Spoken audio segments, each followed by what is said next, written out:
Welcome. All right. It is the annual tradition in this household on Halloween to read The Legend of Sleepy Hollow.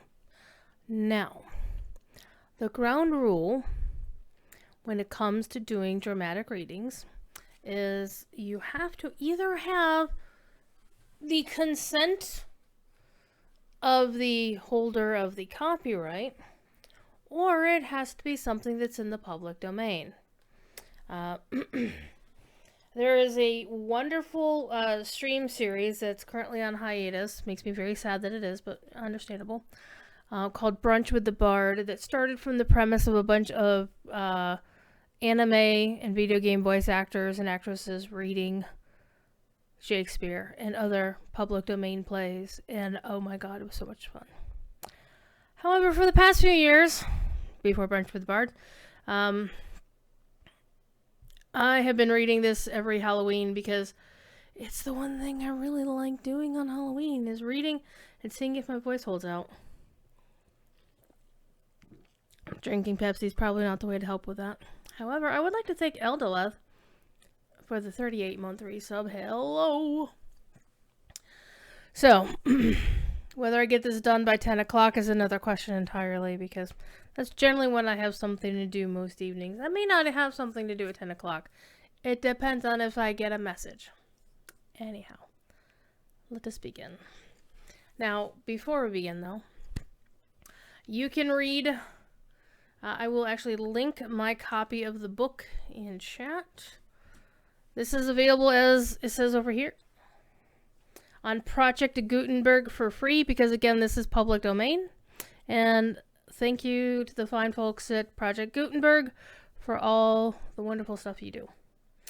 Alright, so I'm reading it off of this monitor, so let me look in this way. And I will probably not pay too much attention to chat. However, if something weird happens, I'll probably glance over, but I'm going to try to get through this all in once. And I'm going to try to actually maintain my fake British accent the entire time. No promises. Anyway. The Legend of Sleepy Hollow by Washington Irving. Found among the papers of the late Diedrich Knickerbocker. A pleasing land of drowsy head it was, of dreams that wave before the half-shut eye, and of gay castles in the clouds that pass, forever flushing round a summer sky. Castle of Indolence. In the bosom of one of those spacious coves which indent the eastern shore of the Hudson, at that broad expansion of the river denominated by the ancient Dutch navigators the Tappan Zee, and where they always prudently shortened sail and implored the protection of St. Nicholas when they crossed, there lies a small market town or rural port, which by some is called Greensborough, but which is more generally and properly known by the name of Tarrytown. This name was given, we are told, in former days, by the good housewives of the adjacent country, for in the inveterate propensity of their husbands to linger about the village tavern on market days. Be that as it may, I do not vouch for the fact, but merely advert to it, for the sake of being precise and authentic. Not far from this village, perhaps about 2 miles, there is a little valley, or rather lap of land among high hills, which is one of the quietest places in the whole world. A small brook glides through it, with just murmur enough to lull one to repose, and the occasional whistle of a quail or the tapping of a woodpecker is almost the only sound that ever breaks in upon the uniform tranquillity. I recollect that, when a stripling, my first exploit in squirrel shooting was in a grove of tall walnut trees that shades one side of the valley. I had wandered into it at noontime, when all nature is peculiarly quiet, and was startled by the roar of my own gun as it broke the Sabbath stillness around and was prolonged and reverberated by the angry echoes. If ever I should wish for a retreat, whither I might steal from the world and its distractions, and dream quietly away the remnant of a troubled life, I know of none more promising than this little valley. From the listless repose of the place, and the peculiar character of its inhabitants, who are descendants from the original Dutch settlers, this sequestered glen has long been known by the name of Sleepy Hollow, and its rustic lads are called the Sleepy Hollow Boys throughout the neighboring country. A drowsy, dreamy influence seems to hang over the land and to pervade the very atmosphere. Some say the place was bewitched by a high German doctor during the early days of the settlement. Others, that an old Indian chief, the prophet or wizard of his tribe, held his powwows there before the country was discovered by Master Hendrik Hudson. Certain it is, the place still continues under the sway of some witching power that holds a spell over the minds of the good people, causing them to walk in a continual reverie. They are given to all kinds of marvelous beliefs, are subject to trances and visions, and frequently see strange sights and hear music and voices in the air. The whole neighborhood abounds with local tales, haunted spots, and twilight superstitions. Stars shoot and meteors glare oftener across the valley than in any other part of the country, and the nightmare, with her whole ninefold, seems to make it the favorite scene of her gambols. The dominant spirit, however, that haunts this enchanted region, and seems to be the commander-in-chief of all the powers of the air, is the apparition of a figure on horseback without a head. It is said by some to be the ghost of a Hessian trooper, whose head had been carried away by a cannonball in some nameless battle during the Revolutionary War, and who was ever and anon seen by the country folk hurrying along in the gloom of night as if on the wings of the wind. His haunts are not confined to the valley, but extend at times to the adjacent roads, and in especially to the vicinity of a church at no great distance. Indeed, certain of the most authentic historians of these parts, who have been careful in collecting and collating the floating facts concerning the spectre, allege that the body of the trooper, having been buried in the churchyard, the ghost rides forth to the scene of battle in the nightly quest of his head, and then that the rushing speed with which he sometimes passes along the hollow like a midnight blast is owing to his being belated and in a hurry to get back to the churchyard before daybreak. Such is the general purport of this legendary superstition, which has furnished materials for many a wild story in that region of shadows, and the spectre is known at all country firesides by the name of the Headless Horseman of Sleepy Hollow. It is remarkable that the visionary propensity I have mentioned is not confined to the native inhabitants of the valley, but is unconsciously imbibed by every one who resides there for a time. However wide awake they may have been before they entered that sleepy region, they are sure in a little time to inhale the witching influence of the air, and to begin to grow imaginative, to dream dreams, and to see apparitions. I mention this peaceful spot with all possible laud, for it is in such little retired Dutch valleys, found here and there embosomed in the great state of New York, that population, manners, and customs remain fixed, while the great torrent of migration and improvement, which is making such incessant changes in other parts of this restless country, sweeps by them unobserved. They are like those little nooks of still water which border a rapid stream, where we might see the straw and bubble riding quietly at anchor, or slowly revolving in their mimic harbor, undisturbed by the rush of the passing current. Though many years have elapsed since I trod the drowsy shades of Sleepy Hollow, yet I question whether I should not still find the same trees and the same families vegetating in its sheltered bosom. In this by-place of nature there abode, in a remote period of American history, that is to say, some 30 years since, a worthy wight of the name of Ichabod Crane, who sojourned, or as he expressed it, tarried, in Sleepy Hollow, for the purpose of instructing the children of the vicinity. He was a native of Connecticut, a state which supplies the Union with pioneers for the mind as well as for the forest, and sends forth yearly its legions of frontier woodmen and country schoolmasters. The cognomen of Crane was not inapplicable to his person. He was tall and exceedingly lank, with narrow shoulders, long arms and legs, hands that dangled a mile out of his sleeves, feet that might have served for shovels, and his whole frame most loosely hung together. His head was small and flat at top, with huge ears, large green glassy eyes, and a long sniped nose, so that it looked like a weathercock perched upon a spindle neck to tell which way the wind blew. To see him striding along the profile of a hill on a windy day, with his clothes bagging and fluttering about him, one might have mistaken him for the genius of famine descended upon the earth, or some scarecrow eloped from a cornfield.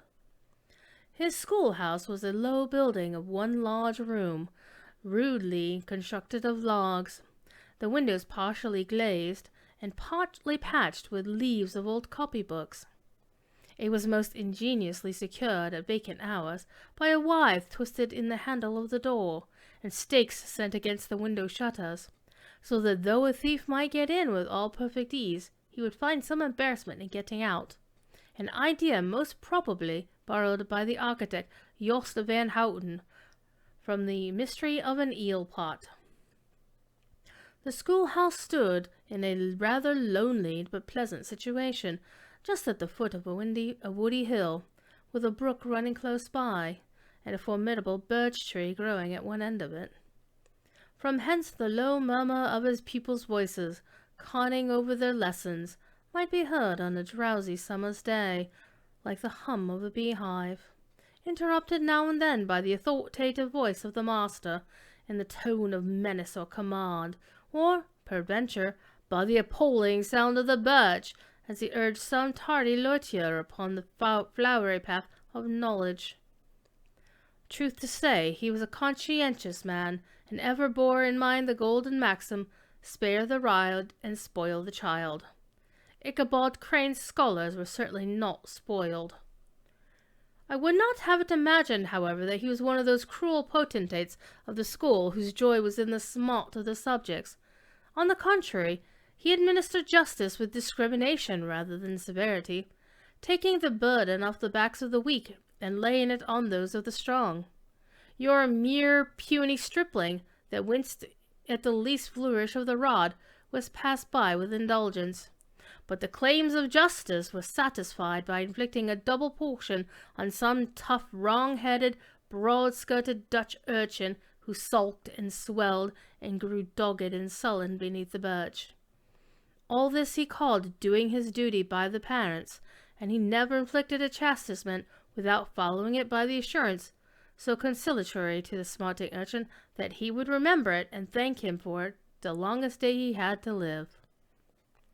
When school hours were over, he was even the companion and playmate of the larger boys, and on holiday afternoons would convoy some of the smaller ones home, who happened to have pretty sisters, or good housewives for mothers, noted for the comforts of the cupboard. Indeed, it behooved him to keep on good terms with his pupils. The revenue arising from his school was small, and would have been scarcely sufficient to furnish him with daily bread, for he was a huge feeder, though lank, and had the dilating powers of an anaconda. But to help out his maintenance he was, according to the country custom in those parts, boarded and lodged at the houses of the farmers whose children he instructed. With these he lived successively a week at a time, thus going the rounds of the neighborhood, with all his worldly effects tied up in a cotton handkerchief.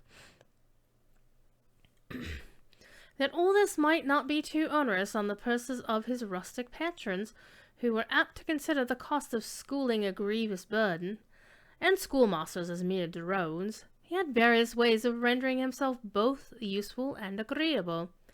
He assisted the farmers occasionally in the lighter labors of their farms, helped to make hay, mended the fences, took the horses to water, and drove the cows from pasture and cut wood for the winter fire. He laid aside, too, all the dominant dignity and absolute sway with which he lorded it in his little empire, the school, and became wonderfully gentle and ingratiating. He found favor in the eyes of the mothers by petting the children, particularly the youngest, and like a lion bold, with Willem so magnanimously the lamb did hold, he would sit with the child on one knee and rock a cradle with his foot for whole hours together. In addition to his other vocations, he was the singing master of the neighborhood, and picked up many bright shillings by instructing the young folks in psalmody. It was a matter of no little vanity to him on Sundays to take his station in front of the church gallery with a band of chosen singers, where, in his own mind, he completely carried away the palm from the parson. And certain it is, his voice resounded far above the rest of the congregation, and there were peculiar quavers still to be heard in that church, and which may even be heard half a mile off, quite to the opposite side of the mill pond, on a still Sunday morning, which are said to be legitimately descended from the nose of Ichabod Crane. Thus, by divers little makeshifts, in that ingenious way which is commonly denominated by hook and by crook, the worthy pedagogue got on tolerably enough, and was thought, by all who understand nothing of the labor of headwork, to have a wonderfully easy life of it. The schoolmaster is generally a man of some importance in the female circle of a rural neighborhood, being considered a kind of idle, gentleman-like personage, of vastly superior taste and accomplishments to the rough country swains, and indeed inferior in learning only to the parson. His appearance, therefore, is apt to occasion some little stir at the tea-table of a farmhouse, and the addition of a supernumerary dish of cakes or sweetmeats, or, peradventure, the parade of a silver teapot.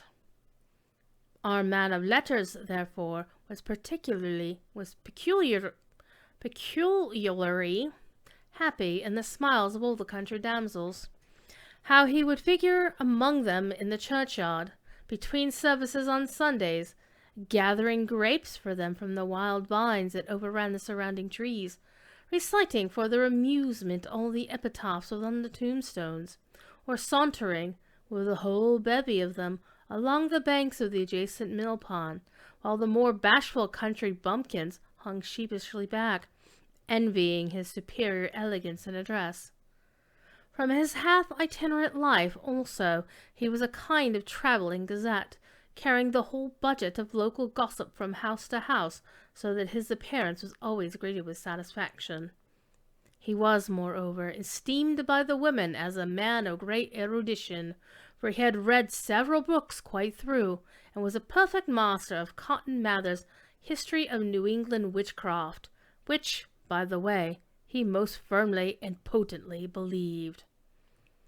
He was, in fact, an odd mixture of old seriousness and simple credulity. His appetite for the marvelous and his powers of digesting it were equally extraordinary, and both had been increased by his residence in this spellbound region. No tale was too gross or monstrous for his capacious swallow. It was often his delight, after his school was dismissed in the afternoon, to stretch himself on the rich bed of clover bordering the little brook that whimpered by his schoolhouse, and there con over old Mather's direful tales, until the gathering dusk of evening made the printed page a mere mist before his eyes. Then, as he wended his way by swamp and stream and awful woodland to the farmhouse where he happened to be quartered, every sound of nature at that witching hour fluttered in his excited imagination.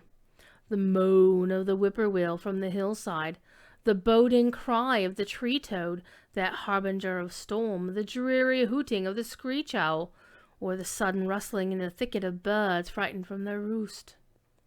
The fireflies, too, which sparkled most vividly in the darkest places, now and then startled him, as one uncommon brightness would stream across his path, and if, by chance, a huge blockhead of a beetle came winging his blundering flight against him, the poor varlet was ready to give up the ghost, with the idea that he was struck with the witch's token. His only resource on such occasions, either to drown thought or drive away evil spirits, was to sing psalm tunes, and the good people of Sleepy Hollow, as they sat by their doors of an evening, were often filled with awe at hearing his nasal melody, in linked sweetness long drawn out, floating from the distant hill or along the dusky road. Another of his sources of fearful pleasure was to pass along long winter evenings with the old Dutch wives, as they sat spinning by the fire, with a row of apples roasting and spluttering along the hearth, and listened to their marvelous tales of ghosts and goblins, and haunted fields, and haunted brooks, and haunted bridges, and haunted houses, and particularly of the headless horseman, or galloping Hessian of the Hollow, as they sometimes called him. He would delight them equally by his anecdotes of witchcraft, and of the direful omens and portentous sights and sounds in the air, which prevailed in the earlier times of Connecticut, and would frighten them woefully with speculations upon comets and shooting stars, and the alarming fact that the world did absolutely turn round, and that they were half the time topsy-turvy. But if there was a pleasure in all this, while snugly cuddling in the chimney corner of a chamber which is all of a ruddy glow from the cackling wood fire, and where, of course, no spectre dared show its face, it was dearly purchased by the terrors of a subsequent walk homewards. What fearful shapes and shadows beset his path amidst the dim and ghastly glare of a snowy night! With what wistful look did he eye every trembling ray of light streaming across the waste fields from some distant window! How often was he appalled by some shrub covered with snow, which, like a sheeted spectre, beset his very path! How often did he shrink with curdling awe at the sound of his own steps on the frosty crust beneath his feet, and dread to look over his shoulder, lest he behold some uncouth being tramping close behind him! And how often was he thrown into complete dismay by some rushing blast howling among the trees, in the idea that it was the galloping Hessian on one of his nightly scourings! All these, however, were mere terrors of the night, phantoms of the mind that walk in darkness, and though he had seen many spectres in his time, been more than beset once by Satan in divers shapes, in his lonely perambulations, yet daylight put an end to all these evils, and he would have passed the pleasant life of it, in despite of the devil and all his works, if his path had not been crossed by a being that causes more perplexity to mortal man than ghosts, goblins, and the whole race of witches put together, and that was a woman.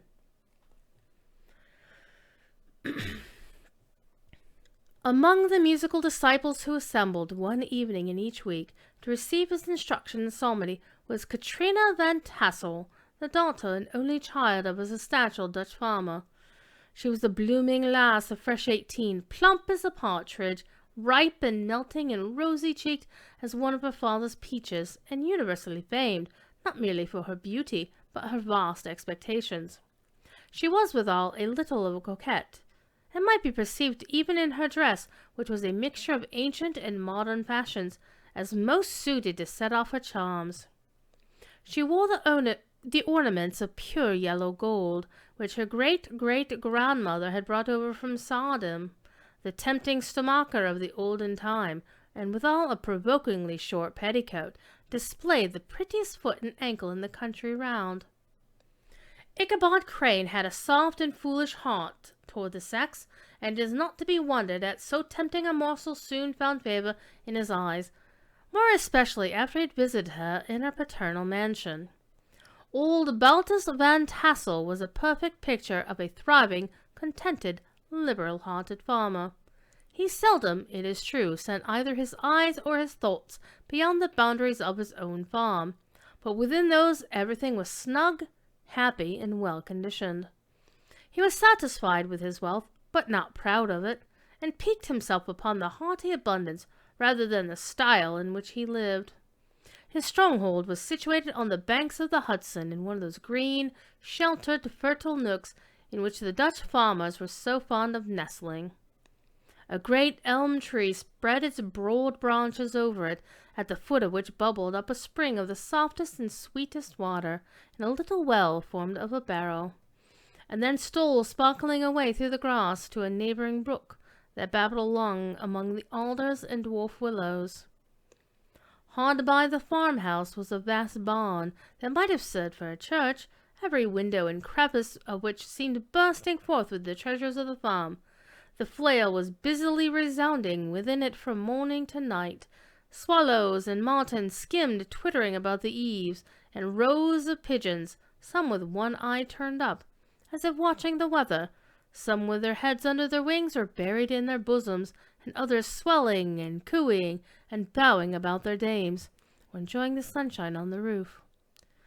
Sleek, unwieldy porkers were grunting in the repose and abundance of their pens, from whence sallied forth, and now and again, troops of suckling pigs, as if to snuff the air. A stately squadron of snowy geese were riding in an adjoining pond, convoying whole fleets of ducks. Regiments of turkeys were gobbling throughout the farmyard, and guinea fowl fretting about it like ill-tempered housewives with their peevish, discontented cry. Before the barn door strutted the gallant cock, that pattern of a husband, a warrior and fine gentleman, clapping his burnished wings and crowing in the pride and gladness of his heart, sometimes tearing up the earth with his feet, and then generously calling his ever-hungry family of wives and children to enjoy the rich morsel which he had discovered. The pedagogue's mouth watered as he looked upon this sumptuous promise of luxurious winter fare. In his devouring mind's eye he pictured to himself every roasting pig running about with a pudding in his belly and an apple in his mouth. The pigeons were snugly put to bed in a comfortable pie and tucked in with a coverlet of crust. The geese were swimming in their own gravy, and the ducks pairing cozily in dishes, like snug married couples, with the decent competency of onion sauce. In the porkers he saw carved out the future sleek side of bacon and juicy relishing ham. Not a turkey, but he beheld daintily trussed up with its gizzard under its wing, and, peradventure, a necklace of savory sausages. And even bright Chanticleer himself lay sprawling on his back, in a side dish, with uplifted claws, as if craving that quarter which his chivalrous spirit disdained to ask while living.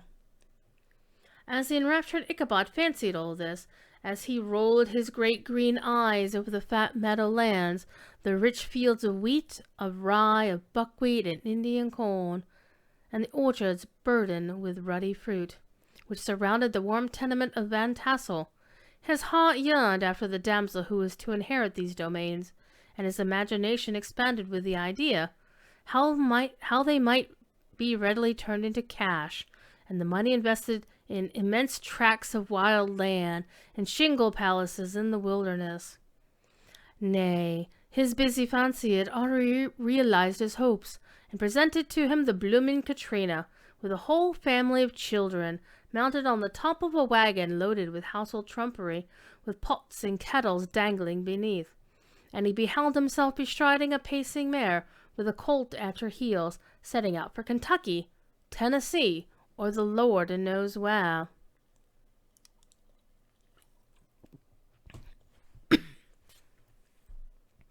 When he entered the house, the conquest of his heart was complete. It was one of those spacious farmhouses with high-ridged but lowly sloping roofs, built in the style handed down from the first Dutch settlers, the low projecting eaves forming a piazza along the front, capable of being closed up in bad weather. Under this were hung flails, harness, and various utensils of husbandry, and nets for fishing in the neighboring river. Benches were built along the sides for summer use, and a great spinning wheel at one end and a churn at the other showed the various uses to which this important porch might be devoted. From this piazza the wondering Ichabod entered the hall, which formed the center of the mansion and the place of usual residence. Here rows of resplendent pewter, ranged on a long dresser, dazzled his eyes. In one corner stood a huge bag of wool ready to be spun. In another a quantity of linsey-woolsey just from the loom. Ears of Indian corn and strings of dried apples and peaches hung in gay festoons along the walls, mingling with the gold of red peppers, and a door left ajar gave him a peep into the best parlor, where the claw-footed chairs and dark mahogany tables shone like mirrors. Andirons, with their company, shovel and tongs, glistened from their covert of asparagus tops. Mock oranges and conch shells decorated the mantelpiece. Strings of various colored birds' eggs were suspended above it. A great ostrich egg was hung from the center of the room, and a corner cupboard, knowingly left open, displayed the immense treasures of old silver and well-mended china. For a moment Ichabod laid his eyes upon these regions of delight. The peace of his mind was at an end, and his only study was how to gain the affections of the peerless daughter of Van Tassel.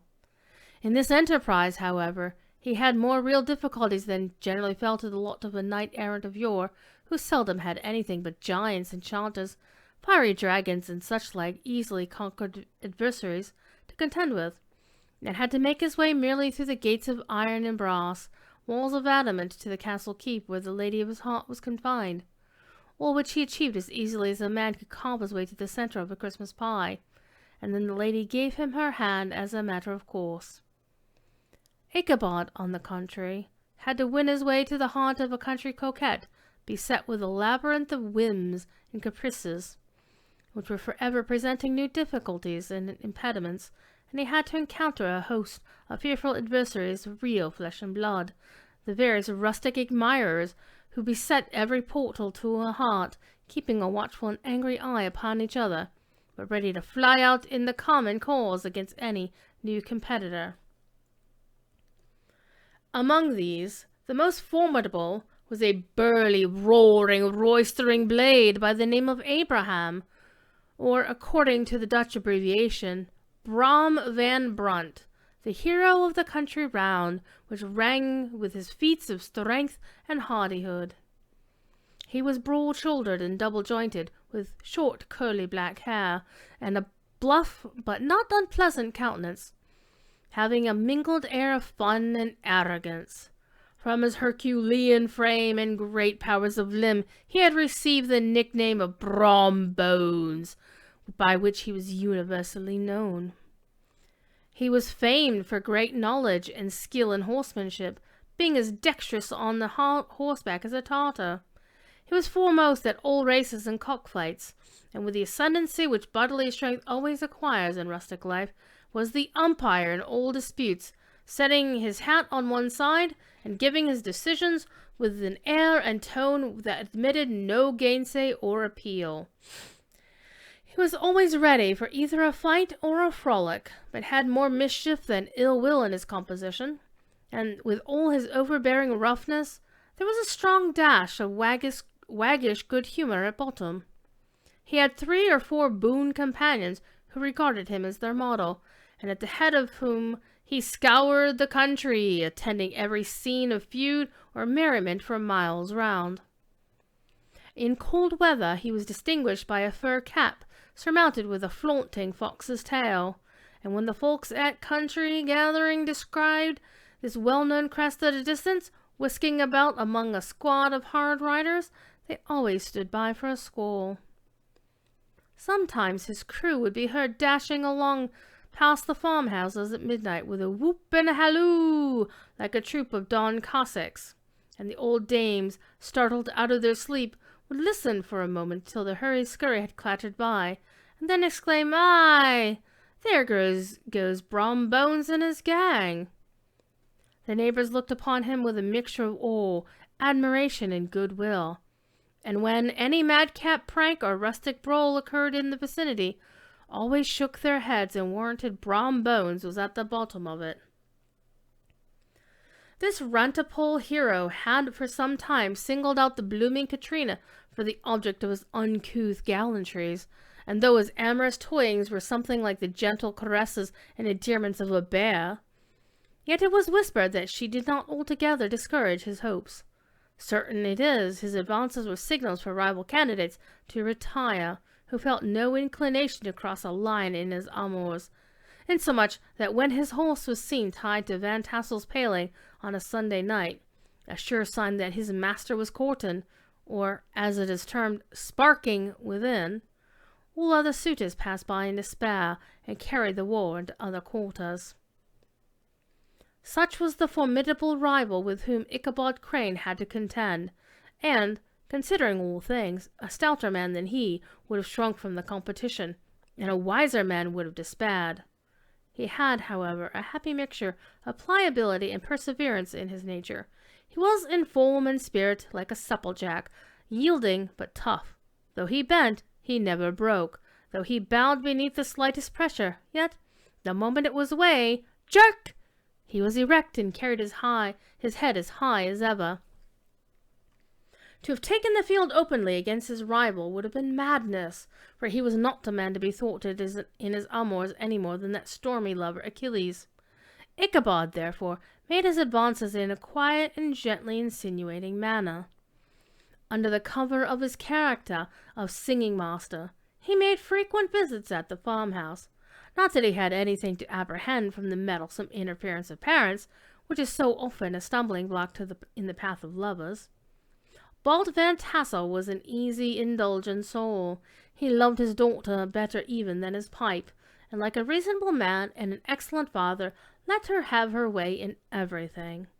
His notable little wife, too, had enough to do to attend to her housekeeping and manage her poultry, for, as she sagely observed, ducks and geese are foolish things and must be looked after, but girls can take care of themselves. Thus, while the busy dame bustled about the house or plied her spinning wheel at one end of the piazza, honest Bolt would sit smoking his evening pipe at the other, watching the achievements of a little wooden warrior who, armed with a sword in each hand, was most valiantly fighting the wind on the pinnacle of the barn. In the meantime, Ichabod would carry on his suit with the daughter by the side of the spring under the great elm, or sauntering along in the twilight, that hour is so favorable to the lover's eloquence. I profess not to know how women's hearts are wooed and won. To me, they have always been matters of riddle and admiration. Some seem to have but one vulnerable point, or door of access, while others have 1,000 avenues and may be captured in 1,000 different ways. It is a great triumph of skill to gain the former, but still a greater proof of generalship to maintain possession of the latter, for a man must battle for his fortress at every door and window. He who wins 1,000 common hearts is therefore entitled to some renown, but he who keeps undisputed sway over the heart of a coquette is indeed a hero. Certain it is, this was not the case of the redoubtable Brom Bones, and from the moment Ichabod Crane made his advances, the interest of the former evidently declined. His horse was no longer seen tied to the palings on Sunday nights, and a deadly feud gradually arose between him and the preceptor of Sleepy Hollow. Brom, who had a degree of rough chivalry in his nature, would fain have carried matters to open warfare, and settled their pretensions to the lady, according to the mode of those most concise and simple reasoners, the knights-errant of yore, by single combat. But Ichabod was too conscious of the superior might of his adversary to enter the lists against him. He had overheard a boast of Bones that he would double the schoolmaster up and lay him on a shelf of his own schoolhouse, and he was too wary to give him an opportunity. There was something extremely provoking in this obstinately pacific system. It left Brom no alternative but to draw upon the funds of rustic waggery in his disposition, and to play a boorish practical jokes upon his rival. Ichabod became the object of whimsical persecution to Bones and his gang of rough riders. They harried his hitherto peaceful domains, smoked out his singing school by stopping up the chimney, broke into the schoolhouse at night, and, in spite of its formidable fastenings of withes and window-stakes, turned everything topsy-turvy, so that the poor schoolmaster began to think all the witches in the country held their meetings there. But what was still more annoying, Brom took all opportunities of turning him into ridicule in the presence of his mistress, and had a scoundrel dog whom he had taught to whine in the most ludicrous manner, and introduced as a rival of Ichabod's to instruct her in psalmody. In this way matters went on for some time, without producing any material effect on the relative situations of the contending powers. On a fine autumnal afternoon, Ichabod, in pensive mood, sat enthroned on the lofty stool from whence he usually watched all the concerns of his little literary realm. In his hand he swayed a ferule, that sceptre of despotic power. The birch of justice reposed on 3 nails behind the throne, a constant terror to evildoers, while on the desk before him might be seen sundry contraband articles and prohibited weapons, detected upon persons of idle urchins, such as half-munched apples, pop-guns, whirligigs, fly-cages, and whole legions of rampant little paper gamecocks. Apparently there had been some appalling act of justice recently inflicted, for his scholars were all busily intent upon their books, or slyly whispering behind them with one eye kept upon the master, and a kind of buzzing stillness reigned throughout the school. It was suddenly interrupted by the appearance of a black man in tailcoat and jacket and trousers, a round-crowned fragment of a hat, like the cap of Mercury, mounted on the back of a ragged, wild, half-broken colt, which he managed with a rope by way of halter. He came clattering up to the school door with an invitation to Ichabod to attend a merrymaking or quilting frolic to be held that evening at Mynheer Van Tassel's. And, having delivered his message with that air of importance and an effort at fine language, which a black person is apt to display on petty embassies of the kind, he dashed over the brook and was seen scampering away up the hollow, full of the importance and hurry of his mission. All was now bustle and hubbub in the late quiet schoolroom. The scholars were hurried through their lessons without stopping at trifles. Those who were nimble skipped over half with impunity. Those who were tardy had a small application now and then in arrear to quicken their speed or help them over a tall word. Books were flung aside without being put away on the shelves. Inkstands were overturned, benches thrown down, and the whole school was turned loose an hour before the usual time, bursting forth like a legion of young imps, yelping and racketing about the green in the joy of their early emancipation.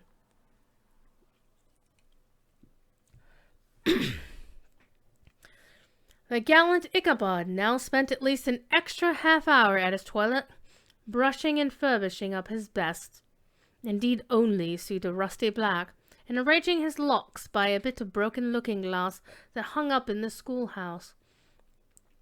That he might make his appearance before his mistress in the true style of a cavalier, he borrowed a horse from a farmer with whom he was domiciliated, a choleric old Dutchman of the name of Hans Van Ripper, and thus, gallantly mounted, issued forth like a knight-errant in quest of adventures. But it is meet I should, in the true spirit of romantic story, give some account of the looks and equipments of my hero and his steed. The animal he bestrode was a broken-down plough-horse who had outlived almost everything but its viciousness.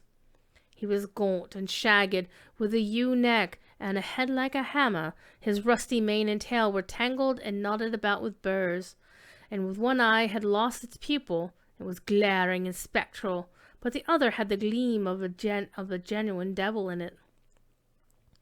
Still, he must have had fire and metal in his day, if we may judge from the name he bore of Gunpowder. He had, in fact, been a favourite steed of his master's, the choleric Van Ripper, who was a furious rider, and had infused, very probably, some of his own spirit into the animal, for, old and broken down as he looked, there was more of the lurking devil in him than any young filly in the country. Ichabod was a suitable figure for such a steed. He rode with short stirrups which brought his knees nearly up to the pommel of the saddle. His sharp elbows stuck out like a grasshopper's. He carried his whip perpendicularly in his hand like a scepter, and as his horse jogged on, the motions of his arms was not unlike the flapping of a pair of wings. A small wool hat rested upon the top of his nose, and so his scanty strip of forehead might be called, and the skirts of his black coat fluttered almost to the horse's tail. Such was the appearance of Ichabod and his steed as they shambled out of the gate of Hans Van Ripper. It was altogether such an apparition as is seldom to be met in broad daylight. It was, as I have said, a fine autumnal day. The sky was clear and serene. The nature wore that rich and golden livery which we always associate with the idea of abundance. The forests had put on their sombre brown and yellow, while some trees of the tenderer kind had been nipped by the frost into brilliant dyes of orange and purple and scarlet. Streaming files of wild ducks began to make their appearance high in the air. The bark of the squirrel might be heard from the groves of beech and hickory nuts, and the pensive whistle of the quail at intervals from the neighboring stubble field. The small birds were taking their farewell banquets. In the fullness of their revelry they fluttered, chirping and frolicking from bush to bush and from tree to tree, capricious from the very profusion and variety around them. There was the honest cock robin, the favourite game of stripling sportsmen, with its loud, querulous note, and the twittering blackbirds flying in sable clouds, and the golden-winged woodpecker with his crimson crest, his broad black gorge and splendid plumage, and the cedar bird with its red-tipped wings and yellow-tipped tail, and its little Montero cap of feathers, and the blue jay, that noisy coxcomb, with his gay light blue coat and white underclothes, screaming and chattering, nodding and bobbing and bowing, and pretending to be on good terms with every songster in the grove. As Ichabod jogged slowly on his way, his eye, ever open to every symptom of culinary abundance, ranged with delight over the treasures of jolly autumn. On all sides he beheld vast store of apples, some hanging in oppressive opulence on the trees, some gathered into baskets and barrels for the market, others heaped up in rich piles for the cider press. Farther on he beheld great fields of Indian corn, with its golden ears peeping from their leafy coverts, and holding out the promise of cakes and hasty pudding, and the yellow pumpkins lying beneath them, turning up their fair round bellies to the sun, and giving ample prospects for the most luxurious of pies. And anon he passed the fragrant buckwheat fields, breathing the odor of the beehive. As he beheld them, soft anticipation stole over his mind of dainty slapjacks, well buttered and garnished with honey or treacle by the delicate dimpled hand of Katrina Van Tassel. Thus feeding his mind with many sweet thoughts and sugared suppositions, he journeyed along the sides of a range of hills which look out upon some of the goodliest scenes of the mighty Hudson. The sun gradually wheeled his broad disk down in the west. The wide bosom of the Tappan Zee lay motionless and glassy, except that here and there a gentle undulation waved and prolonged the blue shadow of the distant mountain. A few amber clouds floated in the sky, without a breath of air to move them. The horizon was of a fine golden tint, changing gradually into a pure apple green, and from that into the deep blue of mid-heaven. A slanting ray lingered on the woody crest of the precipices that overhung some parts of the river, giving greater depth to the dark gray and purple of the rocky sides. A sloop was loitering in the distance, dropping slowly down with the tide, her sail hanging uselessly against the mast. As the reflection of the sky gleamed along the still water, it seemed as if the vessel was suspended in the air. It was toward evening that Ichabod arrived at the castle of the Heer Van Tassel, which he found thronged with the pride and flower of the adjacent country. Old farmers, a spare leathern-faced race, in homespun coat and breeches, blue stockings, huge shoes, and magnificent pewter buckles. Their brisk, withered little dames in close-crimped caps, long-waisted short gowns, homespun petticoats with scissors and pincushions, and gay calico pockets hanging on the outside. Bosom-laden lasses, almost antiquated as their mothers, excepting where a straw hat, a fine ribbon, or perhaps a white frock gave symptoms of city innovation. The sons in short, square-skirted coats with rows of stupendous brass buttons, and their hair, generally queued in the fashion of the times, especially if they could procure an eel skin for the purpose, it being esteemed throughout the country as a potent nourisher and strengthener of the hair. Brom Bones, however, was the hero of the scene, having come to the gathering on his favorite steed, Daredevil, a creature, like himself, full of mettle and mischief, which no one but himself could manage. He was, in fact, noted for preferring vicious animals, given to all kinds of tricks which kept the rider in constant risk of his neck, for he held a tractable, well-broken horse as unworthy of a lad of spirit. Fain would I pause to dwell upon the world of charms that burst upon the enraptured gaze of my hero, as he entered the state parlor of Van Tassel's mansion. not those of the bevy of bosom lasses with their luxurious display of red and white, but the ample charms of genuine Dutch country tea-table in the sumptuous time of autumn. Such heaped-up platters of cakes of various and almost indescribable kinds, known only to experienced Dutch housewives.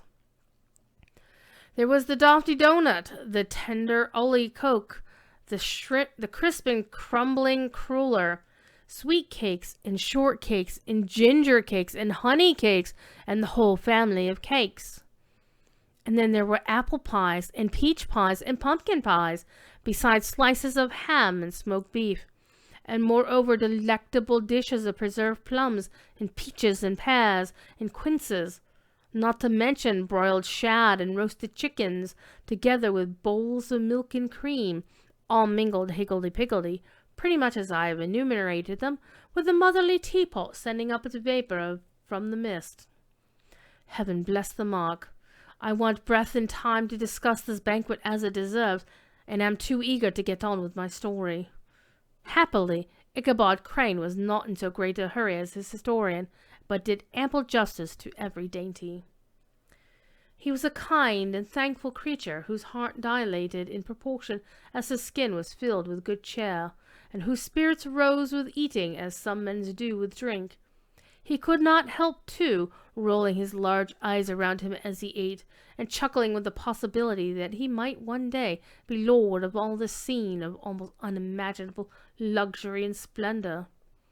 Then, he thought, how soon he'd turn his back upon the old schoolhouse, snap his fingers in the face of Hans Van Ripper, and every other niggardly patron, and kick any itinerant pedagogue out of doors that should dare call him comrade. Old Baltus Van Tassel moved about among his guests with a face dilated with content and good humour, round and jolly as the harvest moon. His hospitable attentions were brief, but expressive, being confined to a shake of the hand, a slap on the shoulder, a loud laugh, and a pressing invitation to fall to and help themselves. And now the sound of the music from the common room or hall summoned to the dance. The musician was an old grey-headed black man who had been in the itinerant orchestra of the neighbourhood for more than a half-century. His instrument was as old and battered as himself.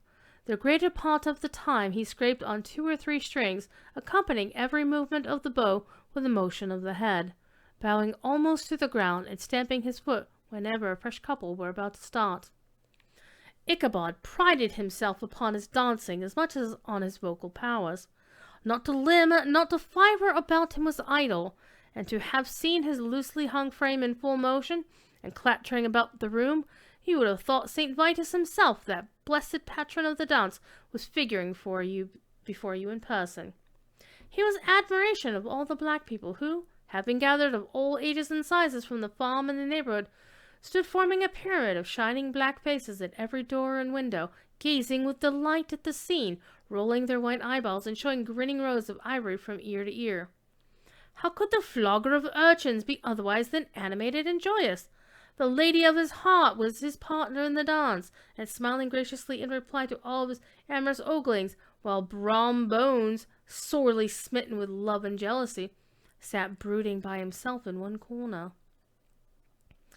When the dance was at an end, Ichabod was attracted to a knot of the sager folks, who, with old Van Tassel, sat smoking at one end of the piazza, gossiping over former times and drawing out long stories about the war. This neighbourhood, at the time of which I am speaking, was one of those highly favoured places which abound with chronicle and great men. The British and American line had run near it during the war. It had, therefore, been the scene of marauding and infested with refugees, cowboys, and all kinds of border chivalry. Just sufficient time had elapsed to enable each storyteller to dress up his tale with a little becoming fiction, and in the indistinctness of his recollection, to make himself the hero of every exploit. There was the story of Dofu Martling, a large blue-bearded Dutchman who had nearly taken a British frigate with an old iron 9-pounder from a mud breastwork, only that his gun burst at the 6th discharge. And there was an old gentleman who shall be nameless, being too rich a mynheer to be lightly mentioned, who, in the Battle of White Plains, being an excellent master of defense, parried a musket ball with a small sword, insomuch that he absolutely felt it whiz round the blade and glance off at the hilt, in proof of which he was ready at any time to show the sword with the hilt a little bent. There were several more that had been equally great in the field, not one of whom but was persuaded that he had a considerable hand in bringing the war to a happy termination. But all these were nothing to the tales of ghosts and apparitions that succeeded. The neighborhood is rich in legendary treasures of the kind. Local tales and superstitions thrive best in these sheltered, long-settled retreats, but are trampled underfoot by the shifting throng that forms the population of most of our country places. Besides, there is no encouragement for ghosts in most of our villages, for they have scarcely had time to finish their first nap and turn themselves in their graves before their surviving friends have all traveled away from the neighborhood, so that when they turn out at night to walk their rounds, they have no acquaintance left to call upon. This is perhaps the reason why we so seldom hear of ghosts, except in our long-established Dutch communities.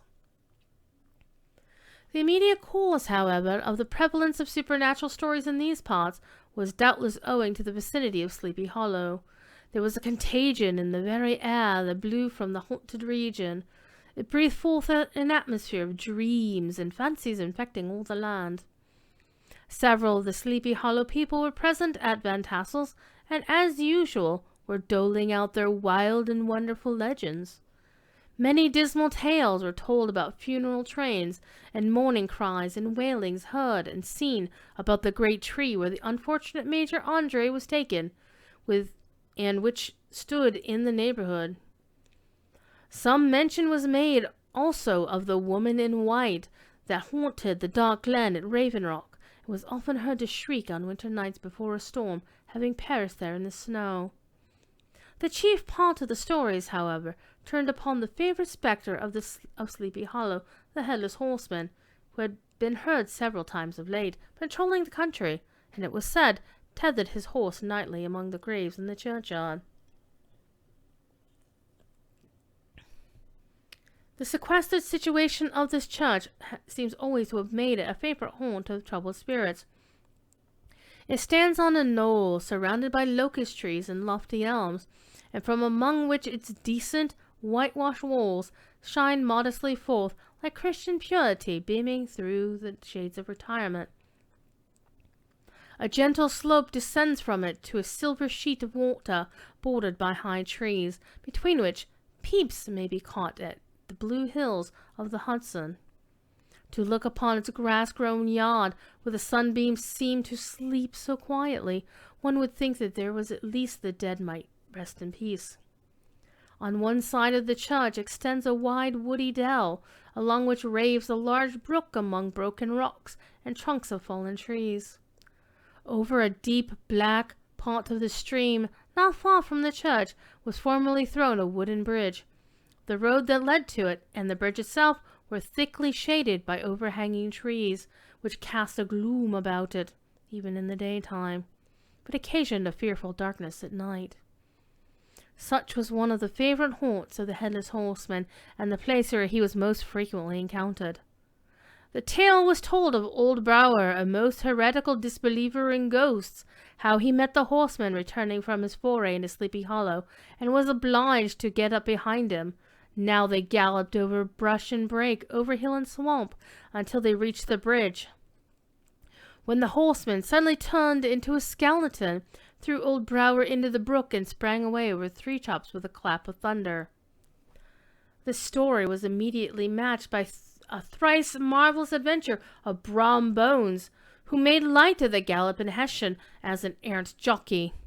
He affirmed that on returning one night from the neighboring village of Sing Sing, he had been overtaken by this midnight trooper.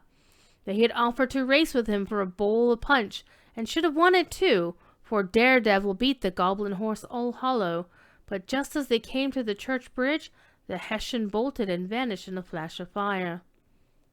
All these tales, told in that drowsy undertone which men talk in the dark, and countenances of the listeners only now and then receiving the occasional gleam from the glare of a pipe, sank deep in the mind of Ichabod. He repaid them in kind with large extracts from his invaluable author, Colton Mather, and added many marvelous events that had taken place in his native state of Connecticut, and fearful sights which he had seen on his nightly walks about Sleepy Hollow. The revel now gradually broke up. The old farmers gathered together their long families in their wagons, and were heard for some time rattling along the hollow roads and over the distant hills. Some of the damsels mounted on pillions behind their favorite swains, and their light-hearted laughter, mingling with the clatter of hoofs, echoed along the silent woodlands, sounding fainter and fainter until they gradually died away. And the late scene of noise and frolic was all silent and deserted. Ichabod only lingered behind, according to the custom of country lovers, to have a tete-a-tete with the heiress, fully convinced that he was now on the high road to success. What passed at this interview I will not pretend to say, for in fact I do not know. Something, however, I fear me, must have gone wrong, for he certainly sallied forth, after no great interval, with an air quite desolate and chapfallen. Oh, these women, these women! Could that girl have been playing off any of her coquettish tricks? Was her encouragement of the poor pedagogue all a mere sham to secure her conquest of his rival? Heaven only knows, not I. Let it suffice to say, Ichabod stole forth with the air of one who had been sacking a hen roost rather than a fair lady's heart. Without looking to the right or left to notice the scene of rural wealth on which he had so often gloated, he went straight to the stable, and with several hearty cuffs and kicks roused his steed most uncourteously from the comfortable quarters in which he was soundly sleeping, dreaming of mountains of corn and oats and whole valleys of timothy and clover. It was the very witching time of night that Ichabod, heavy-hearted and crestfallen, pursued his travels homewards along the sides of the lofty hills which rise above Tarrytown, and which he had traversed so cheerily in the afternoon. The hour was as dismal as himself. Far below him the Tappan Zee spread its dusky and indistinct waste of waters, with here and there the tall mast of a sloop riding quietly at anchor under the land. In the dead hush of midnight he could even hear the barking of the watchdog on the opposite shore of the Hudson, but it was so vague and faint as to only give an idea of his distance from his faithful companion of man. Now and then, too, the long-drawn crowing of a cock accidentally wakened would sound far, far off from some farmhouse away among the hills, but it was like a dreaming sound in his ear. No signs of life occurred near him, but occasionally the melancholy chirp of a cricket, or perhaps the guttural twang of a bullfrog from a neighboring marsh, as if sleeping uncomfortably and turning suddenly in his bed. All the stories of ghosts and goblins that he had heard in the afternoon now came crowding upon his recollection. The night grew darker and darker. The stars seemed to sink deeper in the sky, and driving winds occasionally hid them from his sight. He had never felt so lonely and dismal. He was, moreover, approaching the very place where many of the shades of the ghost stories had been laid. In the center of the road stood an enormous tulip tree, which towered like a giant among the other trees of the neighborhood, and formed a kind of landmark. Its limbs were gnarled and fantastic, large enough to form trunks of ordinary trees, twisting down almost to the earth and rising again in the air. It was connected with the tragical story of the unfortunate Andre, who had been taken prisoner hard by, and was universally known by the name of Major Andre's tree. The common people regarded it with a mixture of respect and superstition, partly out of sympathy for the fate of its ill-starred namesake, and partly from the tales of strange sights and doleful lamentations told concerning it. As Ichabod approached this fearful tree, he began to whistle. He thought his whistle was answered. It was but a blast sweeping sharply through the dry branches. As he approached a little nearer, he thought he saw something white, hanging in the midst of the tree. He paused and ceased whistling, but on looking more narrowly, perceived that it was a place where the tree had been scathed by lightning and the white wood laid bare. Suddenly he heard a groan. His teeth chattered, and his knees smote against the saddle. It was but the rubbing of one huge bough upon another, as they were swayed about by the breeze. He passed the tree in safety, but new perils lay before him. About 200 yards from the tree, a small brook crossed the road and ran into a marshy and thickly wooded glen, known by the name of Wiley Swamp. A few rough logs laid side by side served as a bridge over the stream. On that side of the road where the brook entered the wood, a group of oaks and chestnuts, matted thick with wild grapevines, threw a cavernous gloom over it. To pass this bridge was the severest trial. It was at this identical spot the unfortunate Andre was captured, and under the covert of those chestnuts and vines where the sturdy yeoman concealed who surprised him.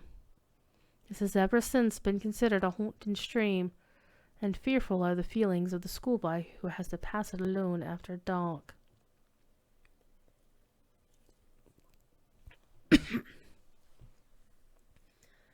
As he approached the stream, his heart began to thump. He summoned up, however, all his resolution, gave his horse half a score of kicks in the ribs, and attempted to dash briskly across the bridge. But instead of starting forward, the perverse old animal made a lateral movement and ran broadside against the fence. Ichabod, whose fears increased with the delay, jerked the reins on the other side and kicked lustily with the contrary foot. It was all in vain.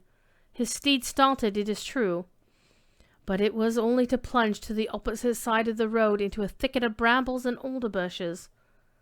The schoolmaster now bestowed both whip and heel upon the starveling ribs of old Gunpowder, who dashed forward, snuffling and snorting, but came to a stand just by the bridge, with a suddenness that nearly sent his rider sprawling over his head. Just at this moment, a plashy tramp by the side of the bridge caught the sensitive ear of Ichabod. In the dark shadow of the grove, on the margin of the brook, he beheld something huge, misshapen, and towering. It stirred not, but seemed gathered up in the gloom like some gigantic monster ready to spring upon the traveller. The hair of the affrighted pedagogue rose upon his head with terror. What was to be done? To turn and fly was now too late, and besides, what chance was there of escaping ghost or goblin, if such it was, which could ride upon the wings of the wind? Summoning up, therefore, a show of courage, he demanded in stammering accents, Who are you?" He received no reply. He repeated his demand in still more agitated voice. Still there was no answer. Once more he cudgelled the size of the inflexible Gunpowder, and, shutting his eyes, broke forth with an involuntary fervor into a psalm tune. Just then, the shadowy object of alarm put itself in motion, and with a scramble and a bound stood at once in the middle of the road. Though the night was dark and dismal, yet the form of the unknown might now in some degree be ascertained. He appeared to be a horseman of large dimensions, and mounted on a black horse of powerful frame. He made no offer of molestation or sociability, but kept aloof on one side of the road, jogging along on the blind side of old Gunpowder, who had now got over his fright and waywardness. Ichabod, who had no relish for the strange midnight companion, bethought himself of the adventure of Brom Bones with the galloping Hessian, now quickened his steeds in hopes of leaving him behind. The stranger, however, quickened his horse to an equal pace. Ichabod pulled up and fell into a walk, thinking to lag behind. The other did the same. His heart began to sink within him. He endeavored to resume his palm tune, but his parched tongue clove to the roof of his mouth, and he could not utter a stave. There was something in the moody and dogged silence of this pertinacious companion that was mysterious and appalling. It was soon fearfully accounted for. On mounting a rising ground which brought the figure of his fellow traveler in relief against the sky, gigantic in height and muffled in a cloak, Ichabod was horror-struck on perceiving that he was headless. But his horror was still more increased on observing that the head, which should have rested on his shoulders, was carried before him on the pommel of his saddle. His terror rose to desperation. He rained a shower of kicks and blows upon Gunpowder, hoping by a sudden movement to give his companion the slip. But the spectre darted full jump with him. Away then they dashed, through thick and thin, stones flying and sparks flashing at every bound. Ichabod's flimsy garments fluttered in the air as he stretched his long, lank body away over his horse's head in the eagerness of his flight. They had now reached the road which turns off to Sleepy Hollow, but Gunpowder, who seemed possessed with a demon, instead of keeping up it, made an opposite turn and plunged headlong downhill to the left. This road leads through a sandy hollow shaded by trees for about a quarter of a mile, where it crosses the bridge famous in goblin story, and just beyond swells the green knoll on which stands the whitewashed church. As yet the panic of the steed had given his unskilful rider an apparent advantage in the chase, but just as he had gotten halfway through the hollow, the girths of the saddle gave way and he felt it slipping from under him. He seized it by the pommel and endeavored to hold it firm, but in vain. It had just time to save himself by clasping old Gunpowder round the neck when the saddle fell to the earth and he heard it trampled underfoot by his pursuer. For a moment the terror of Hans Van Ripper's wrath passed across his mind, for it was his Sunday saddle. But it was no time for petty fears. The goblin was hard on his haunches, and unskilful rider that he was, he had much ado to maintain his seat. Sometimes slipping on one side, sometimes on another, sometimes jolted on the high ridge of the horse's backbone, with a violence that he verily feared would cleave him asunder. An opening in the trees now cheered him with the hopes that the church bridge was at hand. The wavering reflection of a silver star in the bosom of the brook told him he was not mistaken. He saw the walls of the church dimly glaring under the trees beyond. He recollected the place where Brom Bones's ghostly competitor had disappeared. "If I can but reach that bridge," thought Ichabod, "I am safe."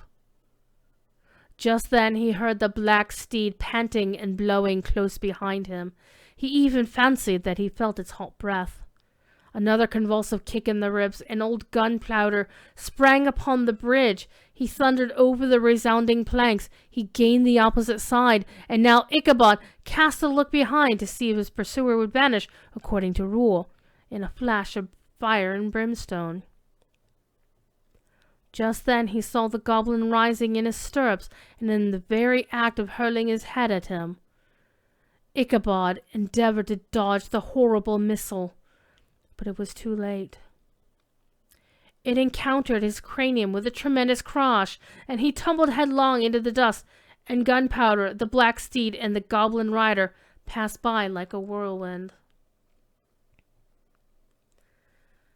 The next morning the old horse was found without his saddle, and with the bridle under his feet, soberly cropping the grass at his master's gate.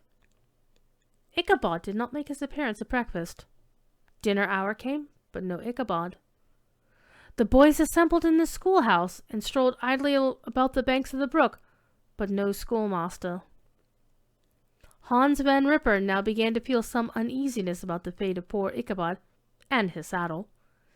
An inquiry was set on foot, and after diligent investigation they came upon his traces. In one part of the road leading to the church was found the saddle trampled in the dirt, the tracks of horses' hoofs deeply dented in the road, and evidently at furious speed, were traced to the bridge, beyond which, on the bank of a broad part of the brook, where the water ran deep and black, was found the hat of the unfortunate Ichabod, and close beside it a shattered pumpkin. The brook was searched, but the body of the schoolmaster was not to be discovered. Hans Van Ripper, as executor of his estate, examined the bundle, which contained all his worldly effects. They consisted of 2 shirts and a half, 2 stocks for the neck, a pair or 2 of worsted stockings, an old pair of corduroy small clothes, a rusty razor, a book of psalm tunes full of dog's ears, and a broken pitch pipe. As to the books and the furniture of the schoolhouse, they belonged to the community, excepting Cotton Mather's History of Witchcraft, a New England Almanac, and a book of dreams and fortune-telling, in which last was a sheet of foolscap, much scribbled and blotted in several fruitless attempts to make a copy of verses in honor of the heiress of Van Tassel. These magic books and the poetic scrawl were forthwith consigned to the flames by Hans Van Ripper, who, from that time forward, determined to send his children no more to school, observing that he never knew any good come of the same reading and writing. Whatever money the schoolmaster possessed, and that he had received his quarter pay but a day or 2 before, he must have had about his person at the time of his disappearance. The mysterious event caused much speculation at the church on the following Sunday. Knots of gazers and gossips were collected in the churchyard, at the bridge, and at the spot where the hat and the pumpkin had been found. The stories of Brower, of Bones, and a whole budget of others were called to mind, and when they had diligently considered them all, and compared them to the symptoms of the present case, they shook their heads, and came to the conclusion that Ichabod had been carried off by the galloping Hessian. As he was a bachelor, and in nobody's debt, nobody troubled his head any more about him, and the school was removed to a different quarter of the hollow, and another pedagogue reigned in his stead. It is true, an old farmer who had been down to New York on a visit several years after, and from whom this account of the ghostly adventure was received, brought home the intelligence that Ichabod Crane was still alive, that he had left the neighborhood partly through the fear of the goblin and Hans Van Ripper, and partly in mortification at having been suddenly dismissed by the heiress, that he had changed his quarter to a distant part of the country, had kept school and studied law at the same time, and had been admitted to the bar, turned politician, electioneered, written for the newspapers, and finally been made a justice of the 10-pound court. Brom Bones, too, who, shortly after his rival's disappearance, conducted the Bloomin' Katrina in triumph to the altar, was observed to look exceedingly knowing whenever the story of Ichabod was related, and always burst into a hearty laugh at the mention of the pumpkin, which led some to suspect that he knew more about the matter than he chose to tell. The old country wives, however, who are the best judges of these matters, maintain to this day that Ichabod was spirited away by supernatural means. And it is a favorite story often told about the neighborhood round the winter fire. The bridge became more than ever a subject of superstitious awe, and that may be the reason why the road has been altered of late years, so as to approach the church by the border of the mill pond. The schoolhouse, being deserted, soon fell to decay, and was reported to be haunted by the ghosts of the unfortunate pedagogue, and the ploughboy, loitering homeward of a still summer evening, has often fancied his voice at a distance, chanting the melancholy psalm tune to the tranquil solitudes of Sleepy Hollow. Postscript. Found in the handwriting of Mr. Knickerbocker. The preceding tale is given almost in the precise words in which I heard it related at a corporation meeting at the ancient city of Manhattan, at which were present many of its sagest and most illustrious burghers. The narrator was a pleasant, shabby, gentlemanly old fellow in pepper and salt clothes, with a sadly humorous face, and one whom I strongly suspected of being poor. He made such efforts to be entertaining. When his story was concluded, there was much laughter and approbation, particularly from 2 or 3 deputy aldermen, who had been asleep the greater part of the time. There was, however, one tall, dry-looking old gentleman with beetling eyebrows, who maintained a grave and rather severe face throughout, now and then folding his arms, inclining his head and looking down upon the floor, as if turning a doubt over in his mind. He was one of your wary men, who never laugh but upon good grounds, when they have reason and law on their side. When the mirth of the rest of the company had subsided and the silence was restored, he leaned one arm on the elbow of his chair, and sticking the other akimbo, demanded, with a slight but exceedingly sage motion of the head and contraction of the brow, what was the moral of the story, and what it went to prove. The storyteller, who was just putting a glass of wine to his lips as a refreshment after his toils, paused for a moment, and looked as an inquirer with an air of infinite deference, and, lowering the glass slowly to the table, observed that the story was intended most logically to prove that there is no situation in life but has its advantages and pleasures, provided we will but take a joke as we find it. That, therefore, he that runs races with goblin troopers is likely to have rough riding of it. Ergo, for a country schoolmaster to be refused the hand of a Dutch heiress is a certain step to high preferment in the state. The cautious old gentleman knit his brows tenfold closer after this explanation, being sorely puzzled by the ratiocination of the syllogism, while, methought, the one in pepper and salt eyed him with something of a triumphant leer. At length he observed that all this was very well, but he still thought the story a little on the extravagant. There were one or two points on which he had his doubts. "Faith, sir," replied the storyteller, "as to that matter, I don't believe one half of it myself." The end. Speaking of taking a drink afterwards, there we go. Alrighty. That only took an hour and 20. With only one kitty interruption. I was actually surprised Thief kept quiet the entire show, except toward the very end, after the drama was done. So, yeah, I like reading. It's so much fun because the description of all the food would make a hobbit slobber. Honestly, seriously, yeah. Thief was surprisingly quiet, so I'm grateful for that. But yay, we did it! Got through it for another year. So I am gonna go play video games for the rest of the night. I gotta work tomorrow as usual. And Takako, my dear friend, thank you for stopping by. I appreciate you. So yeah, that's what I do every Halloween. Good morning, because it's stupid o'clock there in the morning over there in Japan. I don't know what y'all do for Halloween, but I had a lot of... Oh, thank you, Ski. So, let's see. Tomorrow night we've got Exploring Lord of the Rings with Corey, which I may or may not... I've been playing hooky of late. I've been playing video games with a friend. I don't know if he's going to hit me up tonight or not. I don't know. Whatever.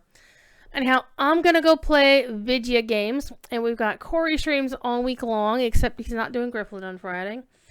I will not be streaming here Saturday because we've got SoCal Moot, and so I'll be busy. I gotta work. So, good times. So, I'm gonna go head off. I'm gonna let you listen to some really cool music on the way out. It's my friend Jerry, who is the community manager for Lotro and DDO in his old band from many, many years ago. He lets me use some of his music. Yeah, and recovering from Friday's marathon. So that is also a thing Elda brings up. We are doing the the Lotro and DDO Extra Life campaign will be on Friday the 4th, starting at 8 a.m. Eastern time and running till God knows when Big Ed gets done streaming on Friday night. Elda's going to be running giveaways most of the day, except she's going to rest. She's going to do an hour stream during the adventure. I'm streaming from 2 to 4.